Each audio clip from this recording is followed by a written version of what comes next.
نحمدہ ونصلی علی رسولہ الکریم اما بعد بسم اللہ الرحمن الرحیم۔ دوستو، بزرگوں اور بھائیوں، آپ دوستوں کے لیے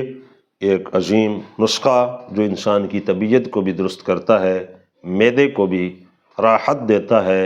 انسان کا دن اور رات آرام اور سکون سے گزرتا ہے، مشکل پیش نہیں آتی ہے، اور اس کے ساتھ ساتھ سنت نبویہ بھی ہے اور اس کے لیے فائدہ مند بھی ہے ہر لحاظ سے کہ کم کھایا جائے،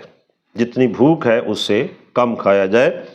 جس طرح حضرت ابو ہریرہ رضی اللہ تعالیٰ عنہ کی روایت ہے، ہر ایک مومن مسلم کے لیے ان رجلا کان یاکل اکلا کثیرا، ایک آدمی ایسا تھا جو بہت کھانا کھاتا تھا، فاسلم، پھر وہ مسلمان ہو گیا، تب اسلام لانے کے بعد فکان یاکل قلیلا، اب اس کا کھانا بہت کم ہو گیا، پہلے اتنا زیادہ کھایا کرتا تھا، اب وہ بالکل کم کھانے لگا۔ فذکر ذالک للنبی صلی اللہ علیہ وسلم، اس بات کا تذکرہ اللہ کے نبی صلی اللہ علیہ وسلم کی بارگاہ میں کیا گیا کہ حضور وہ پہلے تو بہت کھاتا تھا، اب اسلام لانے کے بعد کم کھانے لگا ہے، اس کی وجہ کیا ہے؟ فقال ان المؤمن یاکل فی معن واحد،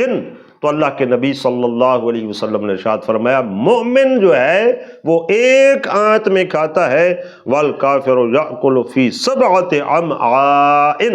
جبکہ کافر جو ہے وہ 7 آنتوں میں کھاتا ہے۔ تو اس لیے اسلام کتنا عظیم مذہب ہے، اس کی برکت کیا ہے کہ جو مومن ہوتا ہے، ایمان والا ہوتا ہے، وہ تھوڑے سے کھانے پر بھی شکم سیر ہو جاتا ہے، کیونکہ اس کے ساتھ اللہ تعالیٰ کی برکت ہوتی ہے۔ تو مومن کا طریق بھی یہی ہے، سنت نبویہ بھی یہی ہے،